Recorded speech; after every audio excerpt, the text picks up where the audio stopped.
عزیزان سڵاو خۆشحاڵین لە بەرنامەیەکتری ڕاڤا بە دیدارتان شاد دەبین. تەوریەم بەرنامەیەمان خواست و داواکاری خەڵک لە پێکێنانی کابینەی نوێی حکوومەتی هەرێمی کوردستان بە میوانداری بەڕێز تەرزە محەممەد کادری پێشکەوتووی پارتی دیموکراتی کوردستان. تەرزەخان بەخێربێت و خۆشحاڵم. تەرزەخان هەڵبژاردن لە 30 ئەیلول ئەنجام درا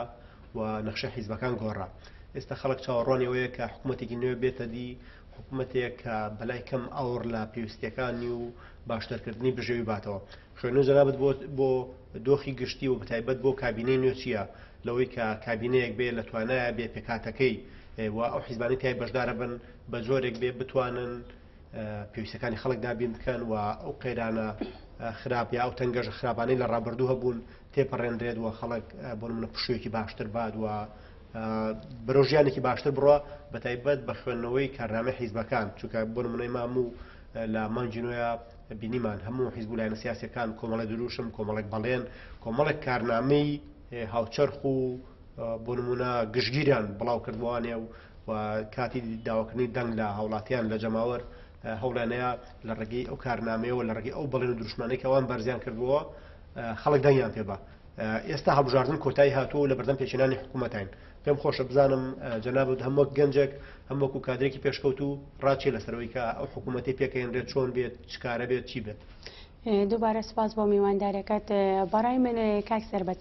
ئێمە ئەگەر تشێک بخەینە سەر ڕابردوو کە هەڵبژاردنەکانی تێدا ئەنجام درا، حیزب و قەوارە سیاسەکان لە هەرێمی کوردستانی هەر یەکەیان بەپێی بەرنامە و پرۆژەی خۆیان هەڵمەتی بانگەشە و پرۆپاگەندەیان کرد بۆی جەماوەری خۆیان یاخۆ جەماوەری کوردستان دەنگیان پێ بداوە. نەتیجەکەیشیمان بینی کە پارتی دیموکراتی کوردستان تاکە هێزە لە هەرێمی کوردستان کە دەنگی یەکەمی بەدەستهێناوە لە کارنامەی پارتی دیموکراتی کوردستانیشا کۆمەڵێک بەڵێن بە گەنج و بە ئافرەت و بە خەڵکی کوردستان دراوە. هیوادارم پارتی دیموکراتی کوردستان کار بکات لەسەر ئەو بەرنامەی و لایەنە سیاسەکانی تری هەرێمی کوردستانیش بێکەوە هەمویان بە یەک دەنگ و بە یەک ڕنگ لە پێناو بەرژەوەندی خەڵکی کوردستان کار بکەن، چکە ئەمە بە ئەومان بیر نەچێتەوە. 4 ساڵی پڕ قەیرانی لە هەرێمی کوردستان خەڵکی کوردستان و هاوڵاتی کوردستان تیایە زەرەرمەند بوون بە شێوەیەکی گشتی. بەڕای من حکوومەتی هەرێمی کوردستان حکوومەتێکی بنکەفراوانی هاوچەرخ، ئەنی حکوومەتێکی بنکەفراوان نەبێ، حکوومەتێکی هاوپەیمانی بێ لە نێوان چەندین لایەنی سیاسیتان. چونکە ئێمە لە هەرێمی کوردستان کۆمەڵێک لایەنی سیاسیمان هەیە کە دەنگدەریان هەیە، کە کورسیان هەیە. ئەمانە ئەو لایەنە سیاسیانە کە لە پێناو بەرژەوەندی کوردستان یاخود لە پێناو بەرژەوەندی گەلی کورد تێناکۆشن، تەنها کۆمەڵە کەسێکیان هەیە کە سابتن دەنگیان پێ ئەدەن و وە کورسی بەدەست ئەهێنن. لە 4 ساڵی ڕابردوو ئەومان بیر نەچێ حکوومەتی هەرێمی کوردستان لە کابینەی هەشتم حکوومەتێکی بنکە فراوان بوو، بەڵام فراوانی و زۆربۆری وای کرد کە نەتوانێت خزمەتێکی باشی هاوڵاتیانی هەرێمی کوردستان بکەوە. ئەمە ئەوە دەگەیەنێ کە ئێمە لە ڕابردوو سابقەیەکمان هەیە. پێویستە حکوومەتی ئەم جارەمان کابینەی نوێی حکوومەتی هەرێمی کوردستان حکوومەتێکی هاوپەیمانی تۆکمە بێ کە لە پێناو بەرژەوەندی خەڵک و تاکەکانی گەلی کوردستان و بەتایبەت لە پێناو چینی توێژی گەنج لاو قوتابی کار بکات و بەرنامە و پەیڕۆ پرۆگرامەکانی خۆیان لە پێناو خەڵکی کوردستاندا دابڕێژن. دەستان خۆش بێت تەرزەخان، لەسەرەوەی کە خەڵک بەشێک لە خەڵک بەتایبەتی لە سنووری پارێزگای سلێمانی هەڵەبجا لە ڕاپەڕین و لە گەرمیان خواستێک هەیە، داواکاریەک هەیە بۆی کە حکوومەتێکی یەکپارچە دروستکرێت، حکوومەتێکی سەرتاسەری و گشتگیر. ئەوەی کە چۆن حکوومەت لە ڕابردوو توانیوێتی لە هەولێر و لە بادینان دەستی ئاوادانی، دەستی ئارامی، دەستی خزمەتێکی باش بگەێنێتە ئەو ناوچانە سەردەمی دوو ئیدارەی تێپەڕێنرێ و حکوومەت چۆن ئەتوانێت لە زاخۆ لە دهۆک خزمەتکە بتوانێت لە گەرمیان و لە خانەقینیش خزمەتکە بتوانێت لە هەڵەبجە و لە هەورامانیش خزمەتکە. یعنی ئەمە بەشێک لە داواکاری خەڵک. ڕای تۆ چێ لەسەرەوەی کە ئەم حکوومەتە بتوانێت فۆرمێکی ئۆتۆی هەبێت یاخود ئەگەر ساڵی 2005 سەرەتای یەکگرتنەوەی ئەم دوو ئیدارەیە بێت ئەوە ساڵی 2010 بۆ هەڵبژاردنەکانی 30 ئەیلول بۆ کارێک بێ بۆی کە حکوومەتێک بێتە بوون ئەم حکوومەتە حکوومەتێکی یەکپارچە بێ و بتوانێت بە یەک ئاست بە یەک شێوە لەگەڵ هەموو ناوچەکانە مامەڵە بکات. بەڕای من دەبێت پەرلەمانی کوردستان دەستورێکی هاوچەرخ بنووسێتەوە بۆ پێی ئەو دەستورە کار بکات لە هەرێمی کوردستاندا لە زاخۆ تاکو خانەقین بۆ بەرژەوەندی خەڵک بۆ خزمەتگوزاری بۆ ئاوەدانی بۆ بڕیارە سیاسیەکان بۆ هەموو بوارەکانی تری ژیانی تاکەکان هەمومان خەڵکی ئەم شارەین و ئەزانی کە دەستی ئاوەدانی و خۆشگوزەرانی و ئارامی لەم شارەیە کەمترە تاوەکو شارەکانی تری کوردستان بۆیە پێویستە دەستورێکی هەمیشەیی کە لە بەرژەوەندی خەڵک بێن لە پەرلەمانی کوردستان بنووسێتەوە تێپەڕەندرێت. یعنی جناب دوای بینی کە نەبوونی دەستورێک بەشێک لەو ئیشکالەتی کە لە ڕابردوو نێتوانراوە ئەم ناوچەیە ئارام بێ و ئاوەدان بێ باوەڕ دوایە کە پارتی ئێستا زۆرینەیە و 45 کورسی پەرلەمانی هەیە بتوانێت لەم خولەی داهاتووە دەستورێکی هاوچەرخ بۆ خەڵک کوردستان بنووسێتەوە. بەدڵنیایەوە چکاوەکو ئێمە گەربەی نەسەرەوە دەستورێکی باشمان هەبێت بتوانین کاری پێ بکەین لە ڕێگەی دەستورەوە داخوازی و داواکاریەکانی گەل و هاوڵاتیان جێبەجێ بکەین ئەو کاتەش دەتوانین لە ڕێگەی دەستورەوە ئەرک و مافەکان جیاواز دیاری بکەین و بۆ نمونە سزا و پاداشتیش هەبێ. ینی هەرگەر کەسێک بتوانێت کۆمەڵەشت هەیە لە بەرامبەر ئەو دەستورە پێشێلی بکە و سزا بدرەوە. بەدڵنیاییەوە پارتی دیموکراتی کوردستان 45 کورسی هەیە و خاوەنی جەماوەرێکی بنکە فراوانی خۆیەتی کە ئەم جەماوەرە متمانەی پێیاوە. تەرزەخان کێشەی دەستور کە جەناب دروژان تو باست کردو وەکو بەشێ لە چارەسەر سەیریەکەی ئەگەر ببینین بۆ نمونە ئێمە لە چەند ساڵ ڕابردوو بینیمان دەستورێک نووسرایەوە پرۆژەی دەستور ئامادەکرا لەلایەن کۆمەڵی خەڵکی پسپۆڕ و شارەزا و یاساییەوە و برای پەرلەمانی کوردستان و بە زۆرینەی نزیکەی ڕەها نزیکەی زۆرینەی ئەندامانی پەرلەمانی کوردستان دەنگیان پێدا و بەس ئەوەندەی مابوو بخێت ڕێکارەکانی کۆتایی ڕێکاری جێبەجێ بکرێت کە بخێتە بەردەم هاوڵاتیان و هاوڵاتیان لە ڕاپرسەیەکە یان قبولی بکەن یان ڕەتی بکەنەوەێ. یعنی هەستەکەی بۆ نمونە بەشە لە حیزبانەی کە ڕێگریان لەوە کرد کە ئێمە ببینە خاوەن دەستورێک ئەو حیزبانە جارێکتر مراجعی خۆیان کرد بێت بە تایبەت دوایی کە دەنگەکانیان دابەزیەوە دوایەوەی کە جۆرێک لە هەڵەشەی یان جۆرێک تێگەشتێکیان سە بۆ دروست بۆ لەوەی کە سیاستەکەیان سیاستێکی سەرکەوتوو نەبووە بە تەسەوڕی تۆ ئەو حیزبولایەنە سیاسیانە ڕێگری نابن لەوەی کە ئەو دەستورە تێپەڕێنرا. بەڕای من ئەگەر ڕێگری بنەگرێکی ئەو تویان پێ ناکرێت لە بەرەوەگە لە خولی پێشوو پەرلەمانی کوردستان ڕژمارەی کورسیەکانیان زیاتر بوو بێت و هەوڵێکی ئەویان ناو ئاژاو و ناوکۆکی بخەنە ناو هەرێمی کوردستان و ناو پەرلەمانی کوردستانە خۆمان ئەوەمان بینی کە نیان هێژ و کۆتای ڕێکارە یاساییەکانی دەستوری هەرێمی کوردستان تێپەڕێنێ ئەمانە لە بەرژەوەندی خۆیان بوو لە بەرەوەی کە سیاسەتێکی چاواشەکاری و سیاسەتێکی هەڵەشە و ڕاگەیاندن کارێکی فاشیلیان بەڕێوە ئەبەر بۆ خەڵکی هەرێمی کوردستانەوە خۆشبەختانە خەڵکی هەرێمی کوردستان لەم خولی هەڵبژارنەی پێشوودا گەڕایەوە سەنگی مەحەکی ڕاستەقینەی خۆی کە ئەویش دەنگی بە پارتی دیموکراتی کوردستان کەزانی کتاهەکە هێز لە هەرێمی کوردستان بۆ بەرگریکردن لە مافە سیاسی و ئەمنی و ڕۆشنبیریەکانی تەنها پارتیە ئەمنی قەومی و ئارامی کوردستان و بەرژەوەندی خەڵکی کوردستان دەکات و بۆ بەرگری لە مافەکانێکا بەبێ جیاوازی بیر و بۆچوونی سیاسی یاخود بەبێ جیاوازی ناوچە گەرایەتی ئەمە ئەوە دەگەێنە کە خۆشیان پێویستە ئەو لایەنە سیاسیانیانی بە کار و بەرنامەی خۆیان بچنەوە لەبەر ئەوەی ئەزانیان لە ڕابردوو هیچیان پێ ناکرێت دڵنیاشم لە ئێستادا کە پارتی خاوەنی ژمارەیەکی زۆر لە پەرلەمانی کوردستان کورسی لە پەرلەمانی کوردستان هەیە و 45 کورسیمان هەیە دڵنیان پارتی دیموکراتی کوردستان دەتوانێت دەستورێکی هاوچەرخی هەمیشەیی بۆ بەرژەوەندی تاکی کوردستان و هاوڵاتیانی خەڵکی کوردستان بنووسێتەوە و تێپەڕێنێ. تەرزەخان یەکێک لەو پرسانی تریش کە زۆر مشتومڕی لەسەر بوو پرسی چاکسازیە بینیمان بەشێ لە هێزەکان ئەگەرچی لە بەردەم کەناڵەکانی ڕاگەیاندنەوە خۆیان پیشانێک ئەوان خاوەنی پرۆژەی چاکسازین بەڵام کاتێک حکوومەت پرۆژەی چاکسازی ئامادەکە بە تایبەتی چاکسازی لە لیستی خانەنشین و موچەخۆران و ڕێخستنەوەی هەیکلێتی ئیداری و دارایی حکوومەتی هەرێمی کوردستان بەشێ لە لایەنە سیاسیەکان ئامادە نەبوون لە پەرلەمان دەنگی پێبەنەوە پرۆژەکە تێپەڕێنن تەسەوڕەکەی ئەم خولا لە پاڵ نووسینەوەی دەستورە بۆ نمونە پەرلەمان بتوانێت کۆمەڵی هەنگاوی تر کۆمەڵی بازی تر بدا بەرەو پێشەوە چونکە گەر بمانەوەیاننا لەو 4-5 ساڵی ڕابردوو جۆرێک لە وەستان و چاقبەستن هەبوو بەهۆی کە قێرانی جۆر بە جۆرەکان هەرێم بۆ نمونە هاتنی داعش بۆ نمونە بڕینی بووجە کۆمەڵی ئیشکالیات گەمارۆکان 16 ئۆکتۆبر ینی کۆمەڵی ڕوودا و زنجیرەی ڕووداوی نەخوازراوە بوون کەوەی کە هەرێمی کوردستان جۆرە لە جۆرەکان گەمارۆدرا یان ئەو پێشکەوتنانی کە هەرێمی کوردستان بەخۆیەوە بینی خاو کرانەوە ینی ئەو ئاستە باشەی نەمابوو تەسەوڕەکەی بەشێکی تر لە ئەجندای پارتی یان ئەجندای حیزبەکانەوە بێکە پرۆژە چاکسازی تێپەڕێنن لە بەرژەوەندی خەڵک. خۆشببختانە ئەو سەردانەی جەنابی سەرۆک بۆ بەغدادوە بۆ وڵاتانی دەرەوەی عێراقی پەیامێکی گرنگ بوو بۆەوەی کە جارێکی تر نە بەغداد و لە وڵاتانی دراوسێ ئەتوانن بە شێوازێکی وەکو پێشوەکو ڕابردوو بێنەوە ناو هەرێمی کوردستان و گەمارۆ سیاسی و ئابووری بەسەر هەرێمی کوردستاندا بچەسپێنن چونکە وەکوم ئەمە ئەوەی بۆ دەرخستن کە هیچ کەسێک ناتوانێت بەرامبەر خاکی کوردستان و سەروەریەکانی پێشمەرگا و سەروەریەکانی گەلی کورد ئەگەرچی هەوڵی ناوخۆی و دەرەکی زۆر بوو و ڕەنگە تا ڕادەیەکی زۆر گەلی کوردستان زەرمەند بوو بێ بەڵام خۆشببختانە توانیمان ئەو قەیرانە تێپەڕێنن و پەیامی جەنابی سەرۆک و پەیامێکی ڕوون و ئاشکرایە تەسەوڕەکەم پەیامێکی گەشتبینانە بێ بۆ داهاتوو و پێویستە هەموو لایەنە سیاسەکان چکامە بە پارتی بەتەنیا ناکرێ پێویستە هەموو لایەنە سیاسەکان و ئەحزاب سیاسەکانی کوردستان هەموو بە یەک دەست هەمویان بە یەکەوە بتوانن پێکەوە ئەو قەیرانە تێپەڕێن و کار بکەن بۆ تێپەڕاندنی کێشە و ناکۆکیەکان و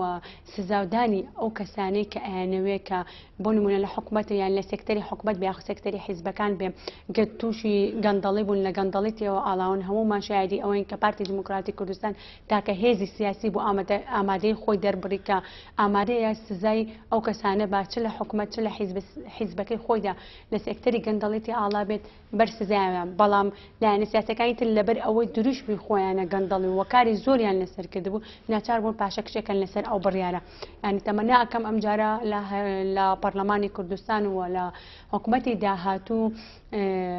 هەوڵ بدرێ گەندەڵی و کۆمەڵەشت هەیە نەمێنێت.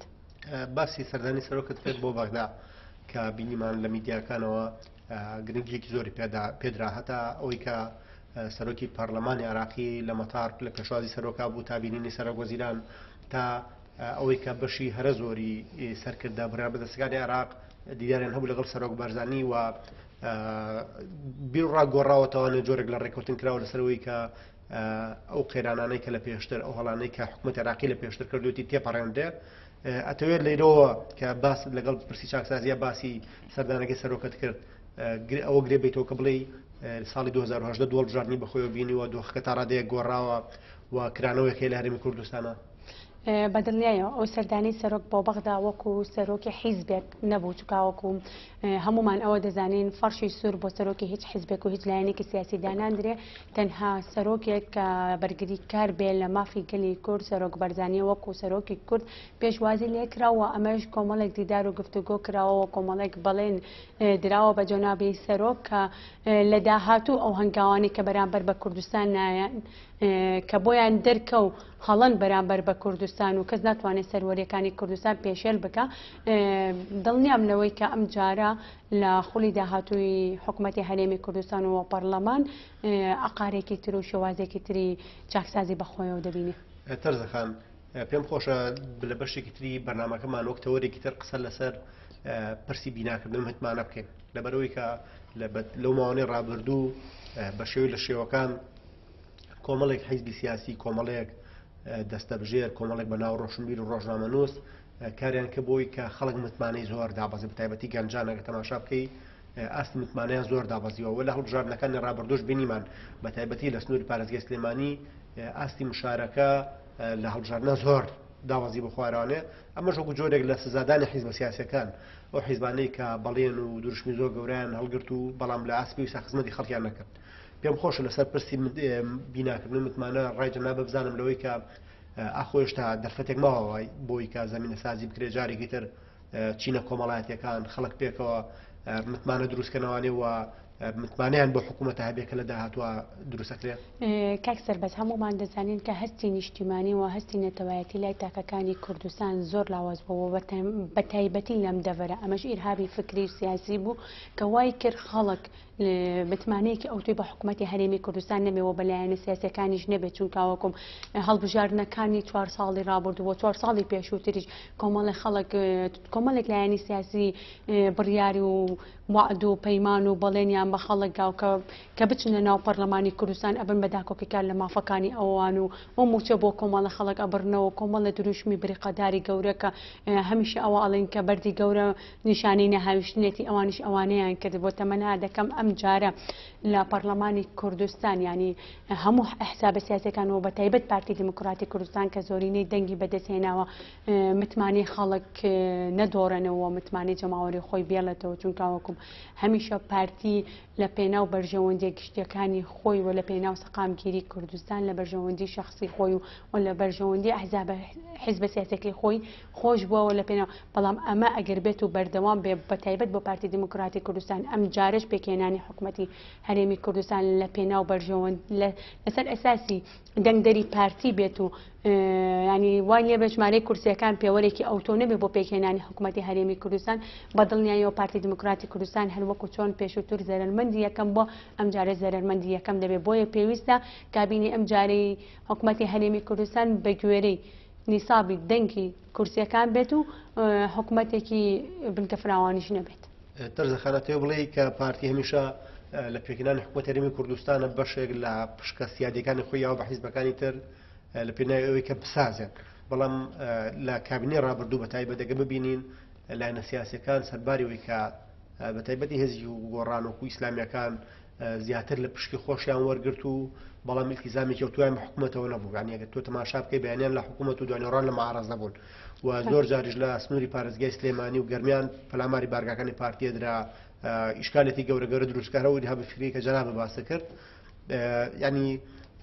دوای ئەبینیت کە ئەم کابینەی پێکهێنرێ کابینەیەک بێ کابینێکی وەک خۆت و تتا هاوپەیمانی و لەسەر بنەمای خاڵ بۆ ئەو دەنگانەی کە حیزبە سیاسیەکان یان ئەو ژمارە کورسیانی کە لە پەرلەمان هەیەە ببێت بە بنەمای پێچێنانی حکوومەت چەند لەگەڵەوەی کە ئەزمموی کابینی بنکە فراوان دووبارە بکرێتەوە. بە هیچ شوەیەک لەگەڵ ئەوە نیم کە ئەزمموی کابینی بنکە فراوان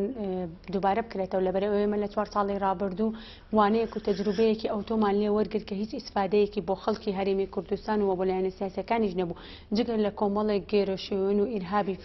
سیاسی و فکری بێت ئەوەی تر کە دەگەڕێتەوە دەبێت پێویستە هەموو ئەحزاب سیاسەکان چونکە دەنگی جەماوەەر سەنگی مەحەکە بۆ هەڵبژاردنەکان بەپێی ئەو کورسیانەی کە هێناوێنەوە بەپێی ئەو خەڵکی کە دەنگی پیاون ئەمە کات ئەوەی کە هاوڵاتیانی کوردستان ئەوە ڕازین لەولایەنە سیاسیانە پێویست ناکە قوارێ خۆیان گەورەکەن چەند کورسیان هێناوە بە گوێری ئەوە پۆستە سیادەکانی حکوومەت دابش بکرێت و پارتی هەمیشە لەبەر ئەوەی کە خۆی بە برا گەورە داناوە هەمیشە لە حقەکانی خۆی خۆش بەوە لە پەرلەمانی کوردستان و لە پەرلەمانی عێراقش زۆرجان ئەو پۆستە سیادانەی کە بەر پارتی دموکراتی کوردستان کەوتۆ یاوێتی بەلایەنە سیاسەکانی تر لەبەر ئەوەی کە هەمویان بە کۆی دەنگ بچنە بەغداد یاخود بە کۆی دەنگ بێنە ناو حکوومەتی هەرێمی کوردستان و لە پێناو بەرژەوەندی خەڵک ئەمەی کردووە ئەگەر بێت و ئەم هەڵەیە دووبارە بکاتەوە من بە هەڵەی ناوە بم چکاوەکم دەنگدەری پارتی ئەو حەقە بەخۆی نایە جارێکی تر لەسەر بەرژەوەندی ئەوان پۆستی سیادی بەلایەنە سیاسەکانی تر بدرێ ڕاستدەستان خۆش بێ پێم خۆشە لەسەرەوە بوەسین کە بەشێک لە هەندێک جار هەڵمەتێکی میدیایی دژی پارتی ینی بەڕێگا ئاخرێت یان سەرپێ ئاخرێت بینین زۆر جار بەشێ لە میدیاکان لە ڕۆژنامە نووسان هەڵمەتی جۆرە جۆرە خەنە سەر پارتی باوەڕ دوایە کە ئێستا دۆخی گشتی ئەوەندە ڕوون بوو بێتەوە لە لای هاوڵاتی بە تایبەت چونکە سنتەری بابەتەکەمان هاوڵاتیە هەوڵاتی ئەوەندە بەرچاو ڕۆشن بێت لەسەرەوەی کە بەڕاستی زەمەندی هەندێ پرۆپاگەندا هەندێک هێرشی ناڕەوا تێپەڕیوە لەوەی کە پارتی بە سەرچاوە قەرانەکان نەزانن لەوەی کە خراپی دۆخی گوزەرانی خەڵک و نائاوەدانی سنووری پارێزگای سلێمانیە بەستنەوە بە پارتیەوە بە بۆچوونی تۆ وەکو گەنجێکیش کە دانیشتوی سلێمانی وەکو کادرێکی پارتیش هەستەکەی کە خەڵک ئێستا بەرچاو ڕۆشنترە لە بەراورد بەڕابردوو لەمەڕەوەی کە ئەگە بەراوردێکی سادە و ئاسان بکالەوەی کە ناوچەکانی کە پارتی ئیدارەی یاون یان ئەو لە شوێنانەی کە پارتی زۆرینەی دەنگێناوە ئاودانتر ئارامتر گەشە سندوتر لە ڕووی ئابوووریەوە ئابوووریەکی باشتر بەڵام ناوچەکانی سلێمانی و هەڵەبجا گەرمیان و ڕاپەڕین ئەگەر تەماشای بکەی بۆش جۆرە نییە بەتایبەت پێم خۆشە لەسەر ئەوە بۆچون بزانم کە خەڵک لە سنووری پارێزگای سلێمانی هەست بۆ جیاوازیەکە. هاوڵاتیانی شاری سلێمانی هاوڵاتیەکی ڕۆشنبیر و تێگەیشتون خۆشببختانە بۆم هەڵبژاردنە ئەویان سلمان کە پارتی هەمیشە بەرگریکارە لە مافەکانن. خەڵکی سلێمانی ئێمە با کاک سەرباز ڕاستگۆیان و کراوەتر بدوین. کۆمەڵێک ڕۆژنامەنووس و کۆمەڵێک میدیا کە لە هەرێمی کوردستان بەناو میدیای سەربەخۆی یاخۆت ڕۆژنامەنووسێکی سەربەخۆیە، بەڵام ئێمە هەمومان ئەوە ئەزانین کە ئەم ڕۆژنامەنووس و ئەم میدیاکارانی هیچیان سەربەخۆ نەبوون، دەستی ناوخۆی یاخود دەستی دەرەکی لە پشتیان هەبووە بۆ تێوەگلانی پارتی و بۆ هەمیشە خراپبوونی پارتی. باشە من دەپرسم ئەگەر وا بێت با بڵێن ئۆپۆزیسیۆن و حیزبە سیاسەکانی تریش لە بۆچی بەشداری حکوومەتی هەرێمی کوردستانیان کرد لە کابینەی داهاتوو، با کابینەی حکوومەتی داهاتویان بەجێ بهێشتایە تەنها بۆ پارتی بووە. ئەو کات ئێمە دەماوت ئەگەر پارتی هەمووی خراپ بێ پارتیە، نەک کارە باشەکان بۆ خۆیان و کارە خراپەکان بۆ پارتی. ینی ناکرێت من لە پرۆژەیەکە لەگەڵ بەڕێستان بەشداری بکەم ئەتا ئەو شوێنێک کە من بەدڵم بێ منیتیام، بەڵام ئەو شوێنێک کە منی بەدڵ نەبوو کاک سەربەز خراپە. ینی ناکرێت هەموو کاتێک پارتی ببێتە قوربانی. باشترین بەڵگە بۆی کە خەڵک وشیار بۆتەوە بیرمان نەچێ 16 ئۆکتۆبەر کە تەنها هێزێک بۆ بەرگریکردن لە کەرکووکی دڵی کوردستان پارتی دیموکراتی کوردستان بوو کە توانی سازش لەسەر ئەمنی قەومی نیشتیمانی نەکەوە. بەم سەردانی جەنابی سەرۆکەوە کە خۆی فەرمووی ئێمە کە چوونێتە بەغداد بۆ سازشکردن لەسەر بڕیارە سەربەخۆی و ئەمنی قەومیەکان نەچوونێتە بەغداد، تەنها ئەمانەوەی کێشە و گیر و گرفتەکان بە دیالۆگ چارەسەر بکەن و خەڵکی سلێمانی بەتایبەت لەم دەبەرە بەخۆشبەختانە ئیرهابی فکری کاڵ بۆتەوە. ئەمەش ئەوە دەگەێنێت کە پارتی دیموکراتی کوردستان تاکە هێزە بۆ بەرگریکردن لە خەڵکی کوردستان. تەرزەخان لە یادی 234 ساڵی دامەزاننی سلێمانیە زایدی کەریمە ڕۆژ کە گەورە بازرگانێکی نیشتمانپەرۆری خەڵکی سلێمانیە وەک بەشێک لە دەربڕینی ناڕەزایی و ئەوەی کە ڕووی لە سەرۆکی حکوومەتیش بێت لە یەکی لە راپۆرتە تەلەڤیزیۆنەکانە ڕوو لە سەرۆکی حکوومەتی هەرێمی کوردستان کاک نەشیرفان بارزانیەکە ئاڵێ داوات لە یەکەم ئاوەڕ لە سلێمانی بیتەوە پێت خۆش بێ و پێت ناخۆش بێ ئێمە بە خەڵکی سلێمانی تەزانین ومێدمان وایە کە لە داهاتووە گرنگی زیاتر بە سلێمانی بێ. ئەم هەڵوێستا ئەم دەربڕینە کە لە گوێمان لێبێت لە سەرزاری گەورە بازرگانێکی نیشتمانپەرۆرەوە کەسایەتیەکی دیاری شاری سلێمانیوانە دەربڕی ئەوەیە بەلای تۆ کە خەڵک گەیشتوتەوە ئاستەی کە لە ئاستە جیاوازەکان لە چینە کۆمەڵایەتی جیاوازەکان خواستی هەیە بووی کە سەرۆکی حکوومەتی هەرێمی کوردستان پرۆژەکانی پارتی تیمی پارتی گرنگێکی زیاتر بەم ناوچەیە بن. بەدڵنیایەوە چون تاواکۆم گەورە بازرگانەکان و گەورە ڕۆشنبیرانی شاری سلێمانی هەموو بەچای خۆیان دیویانە هەولێری دووهۆک لە ئاستی خۆزگوزەرانی و ئارامی و گەشەسەنێکی کراوانی بەخۆیەوە بینیەوە. ئەوانیش داوا لە سەرۆکی حکوومەتی هەرێمی کوردستان دەکەن کە دەستی ئاوەدانی و خۆشگوزەرانی بێنێتە شاری سلێمانی و گەورە بازرگانانی سلێمانیش باڵپشتی پرۆژەکانی حکوومەتی هەرێمی کوردستانن. کاک سەربەز من ئەوە بۆ ئەوە ئەگەڕێنمەوە ئەگەر دەستورێکی هەمیشەیی هاوچەرخی باشمان هەبێ بۆ پێناو لە پێناو بەرژەوەندی خەڵکی کوردستاندا دڵنیا دەکەمەوە سلێمانی زۆر لە هەولێر دووهۆک خۆشتر ئەبێت و لایەنی سیاسی ئەحزابە سیاسەکانی سلێمانی هیچ دەستی ئاوەدانیەکیان بۆ سلێمانی نەکردووە. ئێمە ئەومان بین نەچێ بودجەی شاری سلێمانی هەر بەقەدر بودجەی هەولێر و دووهۆکە، بەڵام کە کاری پێنەکراوە خزمەت گوزاری پێنەکراوە ئەمە ناکرێتە ئەوەی کە هەمیشە پارتی خەتابار بێت، چونکە پارتی دیموکراتی کوردستان بەشە بودجەی سلێمانی نەبڕیوە، ینی ناردوێتی، بەڵام ئیدارەی گشتی ئەم شارە محافەزی ئەم شارە کاری پێناکە و پرۆژەی پێناکە ئەوان ناچارن هەمیشە هاوار بەرنە بەر پارتی. ڕاستە تەرزەخان بۆ تێدی قسەی جەنابەت لەسەرەوەی کە سلێمانی تۆپۆگرافیایەکی باشی هەیە لە ڕووی جوگرافیا و شوێنێکی باشی هەیە و کەشوهەوایەکی خۆشی هەیە بۆ زایدیەوە لە ڕۆمرۆیەکەشەوە گە تەماشا بکەی سلێمانی شاریەدە بە شاری سەقافەیە، شاری ڕۆشنبیرانە، شاری میدیایە، یعنی ئەگە تەماشا بکەی بەشی هەرە زۆری لایەنە فەرهەنگیەکان لە کۆمەڵگەی کوردستان کە گەشەی کردووە یا لە سلێمانی و سەری هەڵاو یا لە سلێمانی و گەشە و پەرەیەکی گەورەتری بەخۆیەوە بینیوە. یعنی ئەگەر ئەوەی کە ڕێزت باست کرد ئەگەر خزمەتێکی باشی خەڵکی سلێمانی بکرێ و دەستی ئاوەدانی بگەێنێتە ئەم شارە یعنی بەدڵنیاییەوە وای لێت کە ئەم شارە بە چەند بازێکی گەورە پێشەکەوێ و خەڵکەکەی زۆر هاوکارە بن. یعنی ئەمە لەیرەوە بڵێم کە بەشێک لە هۆکارەکانی ئەو پەراوەستخستنی سلێمانی علاقەی بە سیاسەتی خراپی بەشێ لە حیزبانەوەیە کە لە حکومڕانی و لە ئیداردانی سلێمانی هات بەشدار بوون. ڕای تۆ چی لەم بارەوە؟ بەدڵنیاییەوە وایە چونکە وەکوم ئیداری سلێمانی لەژێر دەسەڵاتی لایەنی سیاسی یەکێتی نیشتیمانی کوردستان و بسوتنەوەی گۆڕانە. یعنی ئەگە ئێمە لەم شارەیە نە ئۆپۆزیسیۆنین نە حکوومەتین، ئەمە واقعی ئەم شارەیە بۆ ئێمە ئەگەر ئەم بودجەیە لەژێر دەسەڵاتی پارتی دموکراتی کوردستانەوە پارێزگای سلێمانی پارتیە یاخود مدیر ناحەیە قەزایەک شتێکی پارتیمان هەیە و نەیتوانی وەکو خۆی خزمەت بکە ئەو کات بۆیان هەیە ڕخنە لە پارتی دموکراتی کوردستان بگرن. گەشتبینی بۆی کە حکوومەتی نوێی هەرێمی کوردستان بتوانێت خزمەتێکی باشی سلێمانی هەڵەبجە گەرمیان ڕاپەڕیم بکە لەوەی کە ئەو حکوومەتێکە لە سەرای بەرنامەگەشت باسمان کە حکوومەتێکی گشتگیر بێ، حکوومەتێک بێت چۆن دەستی ئەڕوا و توانای هەیە و ڕێگەی پێدرێت لە زاخۆ و لە ئاکرێ و لە سۆران خزمەت گوزاری پێشکەشکە حکوومەتێک بتوانێت